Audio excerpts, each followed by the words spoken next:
Bom, dando sequência à nossa aula de acústica, né? Agora a gente vai falar um pouquinho também dos efeitos do ruído no ser humano. Então, essa sensação sonora, em função dos limites mínimos e máximos da audição, ela provoca alterações no nosso organismo. Eu tenho situações de alterações fisiológicas e também de comportamentais, né, com efeitos físicos e emocionais. E eu tenho situações que podem ser reversíveis ou irreversíveis em função do estímulo recebido. Entre os aspectos físicos, eu posso ter perda da capacidade auditiva, aceleração da pulsação, sobrecarga do coração, aumento da pressão, estreitamento dos vasos, contração de musculatura, descarga de hormônios, principalmente da adrenalina, uma vez que sons muito elevados ou com frequências específicas, eles passam para a gente a ideia de perigo, de risco, então a descarga de adrenalina é imediata, visão turva, perda de equilíbrio até danificação de órgãos. Tá? E entre os aspectos emocionais, eu posso ter problemas de comunicação, desatenção, fadiga mental, nervosismo, irritabilidade, frustração, conflito social, mau desempenho de trabalho e sensação de falta de privacidade. Né? Você está na sua casa, ó, num ambiente que você está realizando determinada atividade, e de repente o seu vizinho está fazendo uma festa com outro tipo de som que não é aquele que te agrada, e a sensação de falta de privacidade é rapidamente sentida pelas pessoas. A questão de você não conseguir dormir em função dos sons elevados, ele vai trazer para você muita fadiga, muita desatenção e irritabilidade. E se vocês repararem, muitos dos problemas que a gente observa, né, de desentendimento das pessoas no trânsito tem muito a ver com a exposição sonora que eu estou sujeita dentro dessa situação, que são os ruídos de tráfego. Então, quais são as reações fisiológicas reversíveis? São aquelas de resposta involuntária, como dilatação da pupila, a produção dos hormônios, aumento de batimento cardíaco, descarga de adrenalina, contração de estômago, abdômen, reação muscular, contração de vasos, etc. E quais são aquelas sobre descanso e sono? Depende do estímulo, daquela frequência, né?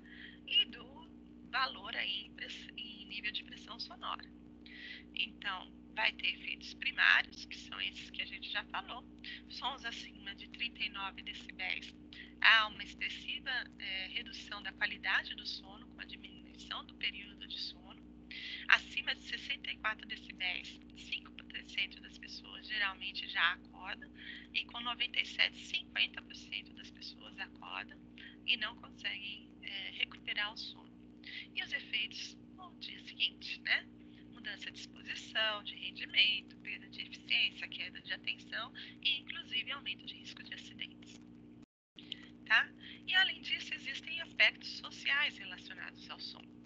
Sempre que a gente fala ao som, a gente está falando do ambiente urbano, do seu ambiente de atividade, e isso vai provocar uma série de reações, porque nós vivemos em comunidade. Né?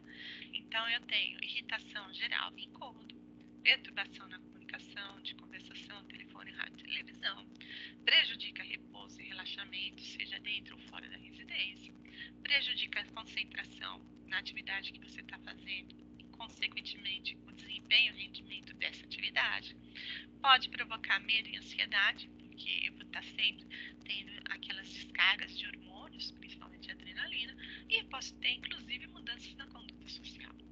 Né? Pessoas que estão irritadas por conta de poluição sonora, etc., é lógico que elas, muitas vezes, têm atitudes que, dentro do seu temperamento normal, isso não estaria acontecendo. E quais são as reações sobre o aparelho auditivo? Eu tenho 3 fases principais, tá? Uma que é reversível, né? As 2 primeiras podem ser reversíveis e a terceira que é irreversível, tá? Então, a primeira mudança, que é a fase, né? Que é a reação, que é a mudança temporária do limiar auditivo, né?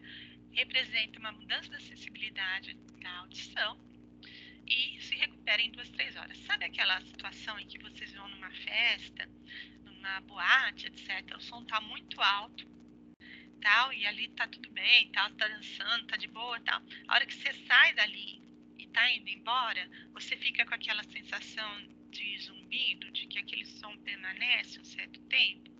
Por quê? Porque eu tenho essa questão da mudança do limiar auditivo. Passou um tempinho que eu não estou mais exposto àqueles níveis de pressão sonora, meu ouvido recupera automaticamente a sua condição. Depois eu tenho mudanças permanentes do limiar auditivo. É em função do acúmulo de exposição, tá? Que pode provocar sensação de zumbido, cefaleia, fadiga, tontura, dificuldade em ouvir determinados sons, principalmente sons agudos. Tenho déficit na comunicação oral e, né, muitas vezes, né, essa perda de audição interfere na comunicação. O que acontece aqui? Dependendo dos meus níveis em decibéis de pressão sonora que eu fico exposto, vai depender o tempo em que ocorre essa exposição. Então, isso é cumulativo. Por quê? Porque eu vou destruindo as minhas células em níveis muito elevados no decorrer do tempo. Então, se eu estou lá em torno de 80 decibéis, né, eu vou ter tantas horas. Se eu estou com 120 decibéis, esse número de horas de exposição ocorre de forma muito menor, às vezes até de forma imediata, tá? E o trauma acústico, que ocorre de exposições repentinas, né, ou níveis extremamente elevados de pressão sonora, né, acima dos 120 decibéis. Então, eu tenho perda súbita da audição decorrente de uma única exposição ao ruído. Posso ter sensação de zumbido, e se esse ruído for extremamente elevado, né, em termos de nível de pressão sonora, e repentino, pode provocar, inclusive, o rompimento do tímpano. Então, o que acontece? Dentro daqui, né, a partir do 2 ao 3, eu tinha uma situação antes da exposição e depois da exposição.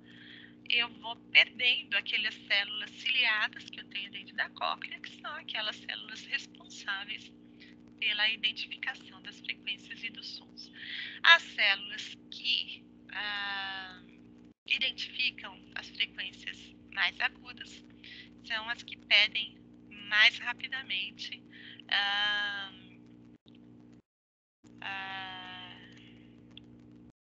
são as que são perdidas mais rapidamente.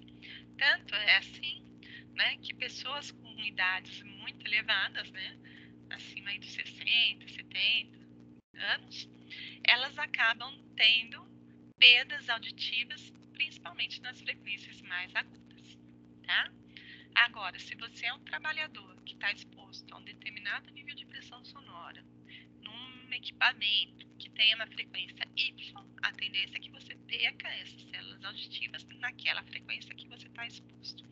Por isso que a gente faz aqueles exames, né, fonoaudiológicos, o exame de audiologia, em que a gente vai avaliar as perdas auditivas e elas são avaliadas em função da frequência. Então, essa perda auditiva, ela tem uma diminuição ou diminuição da capacidade auditiva, ela pode ocorrer naturalmente com o envelhecimento, por anormalidade ou patologia, alguma doença, né? Por uma exposição sonora indevida e continuada, que é o caso da maior parte das exposições associadas a trabalho, tá? E uma perda instantânea, influência de um nível de pressão sonora muito elevado, tá?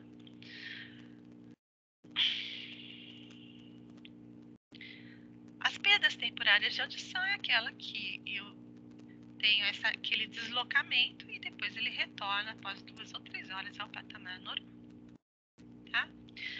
E aí, em relação à perda auditiva, a gente tem que lembrar o que é surdez? É a perda significativa ou total da audição. Essa surdez, ela é é uma disfunção daquelas células ciliadas que fazem a interpretação da frequência, né, e transmitem ao nervo vestíbulo coclear, tá? E aí eu tenho muitas situações que podem provocar essas perdas. No caso aqui da acústica sonora, né, nos interessa a questão da exposição repetida a determinadas frequências ou níveis sonoros, tá? Uma outra característica da surdez por condução é quando eu tenho problemas nos ossinhos, né, que fazem a transmissão, tá? Uma coisa é, então, aquela surdez que está associada à cóclea, ao meu ouvido interno, que são relacionadas às perdas das minhas células ciliares. Outra coisa é quando eu tenho uma surdez que está associada ao ouvido médio, ou ao tímpano, ou aos ossinhos que fazem a transmissão do som através do ouvido. Então, quando a gente fala em exposição ao ruído, a gente tem aí essa tabela que foi determinada pelo Ministério do Trabalho, em que a gente tem valores máximos de exposição ao ruído, que é tratada na norma do trabalho, né, a NHO 01, que é a norma de exposição ao ruído. Então, por exemplo, se eu tenho um nível de pressão sonora em dBA de 85 decibéis, eu posso ficar exposto a esse nível de ruído no máximo por 8 horas. Se eu tenho esse valor em torno de 90 dBA, eu posso ficar exposto no máximo a 4 horas. Se eu tiver essa situação no meu ambiente de trabalho, eu tenho que fazer aquela rotação dos postos de trabalho, tá? Se eu tiver situações em torno de 100 dBA, eu posso ficar no máximo 1 hora. E acima disso são questões de minutos. E acima de 115, né, lá em torno de 120, eu já posso ter efetivamente perda instantânea da audição. Lembrando, né, sempre que eu tiver aí nas situações em que eu tenha risco fisiológico associado a ruído, eu tenho que usar os meus equipamentos de proteção individual. Aqui os meus protetores auriculares, que vão desde esse espuminha que eu uso internamente ao ouvido, até os fones, né, de abafamento do ruído, tá? Não confunda, né, esses fones que a gente usa exatamente para que trazem o som pra gente, né, com esses de proteção. Aqueles eles funcionam como isoladores para abafar o ruído e reduzir assim o nível de pressão sonora, né, que chega aos nossos ouvidos, tá? Então, se a gente pegar aí dentro dessa escala, né, aqui no meu limiar da audição, meu limiar da dor, a maior parte dos nossos ambientes, ele vai estar aqui em torno de 0 a 60 decibéis, tá? Um pouquinho aqui até 70 decibéis, né? Que são desde níveis de baixo ruído, então ambientes que têm silêncio, como igreja, biblioteca, teatro, hospital, etc. Situação em que eu tenho ruídos de voz normal, né, em que as pessoas estão falando, se comunicando e fica aquele ruído de fundo, como banco, mercado, recepção, etc. E outras situações, e aqui muito associados no ambiente urbano a ruídos de tráfego, tá? Do trânsito. Então eu posso ter aí acima, né, aqui dos 85, né, esse tracejado mais vermelhinho, possível perda de audição em função das horas de exposição. Aqui em torno de 115 eu já estou dentro de uma faixa de ruídos desconfortáveis, acima de 120 extremo desconforto, tá? E aqui, por último, níveis de ruído que provocam inclusive dor, chegando a ter perdas instantâneas da audição, tá? Para isso, a gente vai ter aí leis, né, e normas que vão estar trazendo quais são esses limites de ruído. Então, uma delas é a 10151, a NBR 10151, que traz para a gente a avaliação do ruído em áreas habitadas, visando o conforto da comunidade.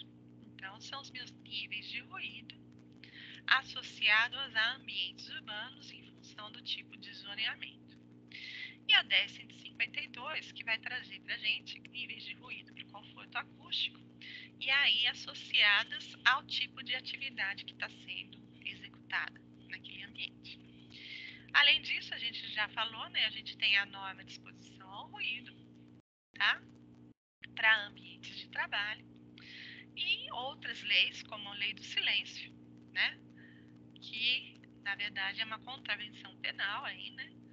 Perturbar alguém, trabalho, sossego, com gritaria, algazarra, exercendo profissão ruidosa, abusando de instrumentos sonoros ou sinais acústicos, né?